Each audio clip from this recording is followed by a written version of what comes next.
Recording. Hi, everybody. Welcome to our June tasting here at Cococlectic. Thank you for joining us. Today, my name is Doreen, and this is Brent here with us from Cococlectic. And today, we are very honored to have Chris, the chocolate maker, to join us. Hi! Yeah. Yeah, thank Hello. you for joining us Hello. today. Yeah, so before we get started, maybe I want to have Chris, who's a chocolate maker, kind of introduce himself. Share with us a little bit about his chocolate making, and then we can kind of jump right into chocolate tasting. Chris, over to you. Cool. All right. Can y'all hear me okay? We can hear you. Awesome. Very cool. Great. So yeah, name's Chris Kopek. I live in Knoxville, Tennessee. I've been in Tennessee, Knoxville specifically, for about 13 years.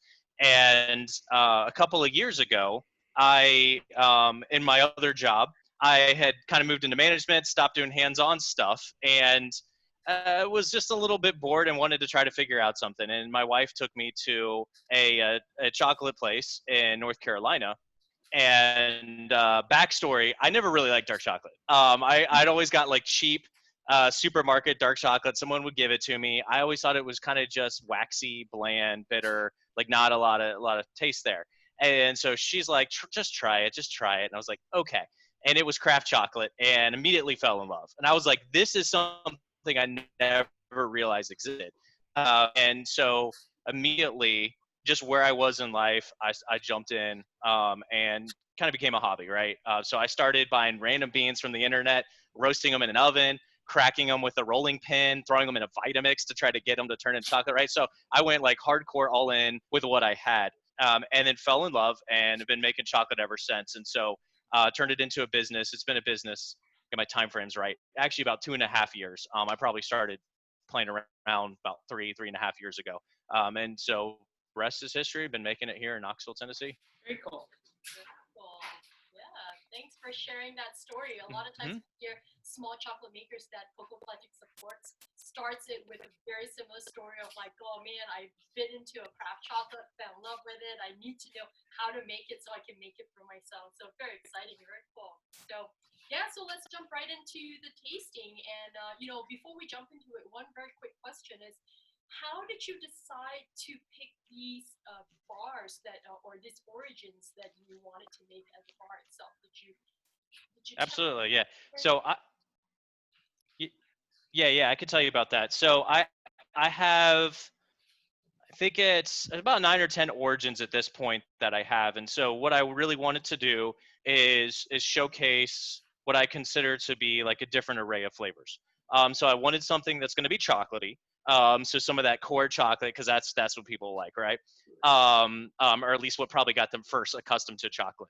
And then I wanted to try something that still had some of those chocolatey notes, but a little bit different. Some caramel notes, a few other fruity notes. And then I wanted to jump into some of the fruity bars that I have. And so I really wanted to highlight those four because I feel like one, they're all really good, and two, they really step across those flavor spectrums.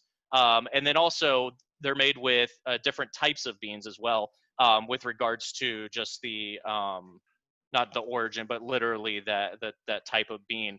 And so I felt like that would highlight some of the different types of bean. Right. When you talk about different bean, you're talking about different variety, right? Correct. I'm talking about the different varietals. That is correct. Okay, very cool. Cool, good. And you figured out 72% was a really good percentage for the bar? Yeah.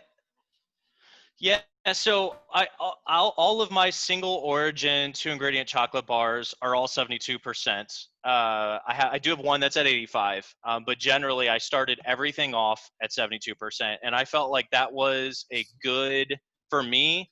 That was a good medium. The math is a little bit harder to get at 72% than like 70%, which often you see in craft makers. But I felt like for that little extra 2%, you get a little bit more flavor of the cocoa bean and a little bit less of the sugar. And for me, that was really about the right balance. Got it. Very cool. I'm writing your notes down. Cool. All right. So which one should we start first? So I think what we should do is we should start with the more chocolatey ones and then work our way into the more fruity ones. Okay. So if we go through that path, we'll start with, I'll have it there if I can get it to show up wherever this camera is, the Fiji. So I think starting with the Fiji, and so the Fiji, I could tell you a little bit about this one. So this is one is pretty cool because it's from Fiji, but it's a forastero, and so forastero type of beans or varietal of beans, they are actually the ones that you find most often in like supermarket chocolates. So they're the more common varietal, and the reason for that is they grow more cacao pods. They have more beans in those pods. They're more disease resistant, and so obviously the really big farmers, that's what they're going to be going for, right? I I chose these beans. Most of my beans are actually not Forastero. Most of mine are actually majority of them tend to be Trinitario. But the flavor of these is just really good. You really get some subtle notes that you often don't find in other Forastero beans.